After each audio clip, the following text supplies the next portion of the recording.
Hi price allot கர்த்தர் நாமத்துக்கு மகிமை உண்டாவதாக.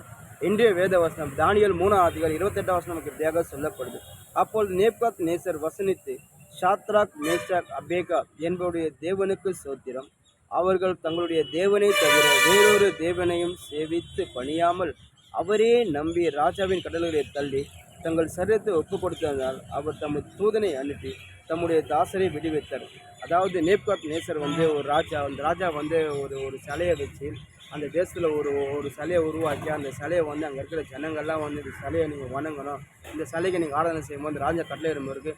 அங்கே இருக்க அந்த ஜனங்கள், அந்த பாபிலோட ஜனங்கள்லாம் அந்த அவர் ராஜா வச்ச சிலையை வணங்குறாங்க, அதுக்கு ஆராதனை செய்கிறாங்க.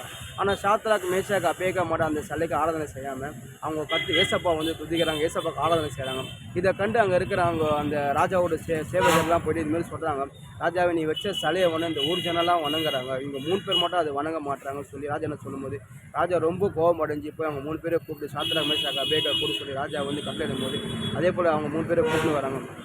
அப்போ ராஜா கேட்குறேன், நான் வச்ச சிலையை நீங்கள் வணங்குற, நான் வச்ச சிலைக்கு நீங்கள் ஆராதனை செய்யலை, நீங்கள் அப்படியா நீங்கள் ஆராதனை செய்யலைன்னா உங்களை நான் கொன்றுவேன்னு சொல்லி ராஜா சொல்லும்போது உடனே ஷாத்ராக் மேஷாக் அபேகா சொல்கிறாங்க, எங்கள் தேவனை தவிர நாங்கள் ஏசப்பா தவிர வேறு யாரை நாங்கள் ஆராதிக்க மாட்டோம், நீ என்னை கொன்றாலும் சரி, என்னை கொல்லாமல் போனாலும் சரி, ஏசப்பா எங்கள் வயலில் என்னை தப்பி வச்சாலும் சரி, தப்பி வைக்க போனாலும் சரி, நாங்கள் ஏசப்பா ஒருவரும் நாங்கள் ஆராதனை செய்ய சொல்லி அவங்க வைராக்கியமாக சொல்லும்போது உடனே அந்த ராஜா நேப்காத் நேசர் ராஜா ரொம்ப கோவப்பட்டு இவங்களை அக்னி ஜுவாலையை தூக்கி போடுங்க. அதாவது சாதாரண அந்த அந்த நெருப்பு சாதாரணமாக தான் இருக்கும்.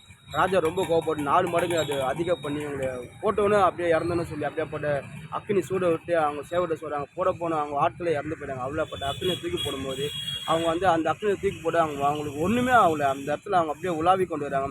அந்த ராஜா பார்த்து இதை கண்டு ரொம்ப ஆச்சரியப்பட கேட்குறாரு, அந்த மந்திரிட்ட மந்திரிட்ட கேட்குறாங்க, மந்திரி நம்ம அக்னியில் 3 பேர் தான் தூக்கி போடுறாங்க, 4 பேர் உலாவுறாங்களே, அவங்களுக்கு ஒரு சேதம் கூட இல்லாமல் அவங்க அந்த அக்னியை உலாவி கொண்டு வர சொல்லி ராஜா பார்த்து ரொம்ப ஆச்சரியப்பட்டு உடனே அவங்க மேலே ஏப்புறாரு. அவங்க எழுந்து வராங்க. அங்கே இருக்கிறாங்க ஜனங்கள்லாம் அந்த ஷாத்ராக் மேஷாக் அபேகோட சரீரத்தை தொட்டு பார்க்குறாங்க. அவங்க சரீரத்தில் ஒரு சேதம் இல்லை. அவங்க தலைமுடி தொட்டு பார்க்குறாங்க, தலைமுடி கருவேலை. இதை கண்டு ரொம்ப ஆச்சரியப்பட்டு உடனே அந்த ராஜா சொல்கிறார், இவங்க தேவன் ஜீவன் உள்ள தேவன், இவங்க தேவனுக்கு சோத்திரம், நான் ஒரு ராஜாவாக என் கட்டளை கூட அவங்க அது மதிக்காமல் என் ஜீவனே போனால சரி அவங்க ஏசப்பாவை நம்பினாங்க, அவங்க ஏசப்பா அவங்களை விடுவித்தா சொல்லுங்க. ராஜா அவங்கள வெளியே கொண்டு மகிமைப்படுத்துகிறார். இன்றைக்கி நம்மளோட வாழ்க்கையில் சரி, நம்ம ஆண்டோடைய பிள்ளையாக இருந்தால், இந்த ஆண்டோட நம்ம பிள்ளையாக இருக்கும்போது, நம்ம ஆண்டோட விசுவாசியாக இருக்கும்போது நிச்சயமாக நமக்குள்ள ஒரு வைராக இருக்கும். ஏசப்பா மேலே ஒரு வைராக இருக்கணும். எந்த இடத்துல நம்ம ஏசப்பா விட்டக்கூடாது, எந்த சூழ்நிலை ஏசப்பா விட்டக்கூடாது. என்ன தான் நடந்தாலும் சரி, நம்ம ஏசப்பா நம்பிக்கையாக இருக்கும். ஏசப்பா நம்ம ஒருபோதே கைவிட மாட்டார். அந்த ஷாத்ராக் மேஷாக் அபேகா பார்த்தீங்கன்னா ஏசப்பா மேலே வைராக்கியமாக இருந்தாங்க, நம்பிக்கையாக இருந்தாங்க. வரல எங்கள் ஜீவனே போனால் போடலாங்க, ஏசப்பா மட்டும் நாங்கள் ஆராதிப்போம், நாங்கள் ஏசப்பா ஒரு நாங்கள் பணிந்து கூட சொல்லி அவங்க அவ்வளோ வைராக்கியமாக இருந்தாங்க. ஏசப்பா அவங்க தலைமுடி கருக்கா இப்படி கற்றுட்டு பாதுகாத்தார். இன்றைக்கி நம்மளோட வாழ்க்கையில் தான் சரி, நம்ம வாழ்க்கையில் ஏதோ ஒரு சோதனை வரும்போது, ஏதோ ஒரு பாடு வரும்போது, ஏதோ ஒரு உபத்திரம் வரும்போது, நம்ம வாழ்க்கையில் ஏதோ ஒரு தோல்வி வரும்போது நம்ம உடனே அதை வெக்ஸாகி நம்ம ஏசப்பா நம்ம வழி விலைக்கு போயிடுறோம். அப்படி வழி விலைக்கு போகும்போது நம்ம வாழ்க்கை ரொம்ப சீர்கட்டு போயிடுது. ஆனால் என்ன தான் நடந்தாலும் சரி, நம்ம வாழ்க்கை என்ன சோதனை வந்தாலும் சரி, என்ன பாடு வந்தாலும் சரி, என்ன உபத்திரம் வந்து என்ன வந்தாலும் சரி, என் ஏசப்பா கைவிட மாட்டான்னு சொல்லி நம்மளுக்குள்ள ஒரு வைராக்கியம் இருந்து என் ஏசப்பா என் கூட இருக்கிற எல்லாவற்றையும் ஏசப்பா பார்த்து சொல்லும்போது தைரியமாக இருக்கும்போது நிச்சயமாக நம்மளும் கூட நம்ம எல்லாவற்றையும் பார்த்துக்கொள்ள முடியும். ஒருபோது கைவிட மாட்டார். எந்த சூழ்நிலை ஏசப்பா கைவிட மாட்டார். மனுஷன் கைவிட்டு ஏசப்பா நம்ம ஒருபோதே கைவிட மாட்டார். பாருங்க, ஒரு ராஜா கட்டளையிட்டு அந்த ராஜாவோட கட்டளையை அவங்க மீறி எங்கள் ஏசப்பா தான் முக்கியம் சொல்லி அவங்க வைராக்கியமாக இருந்தாங்க.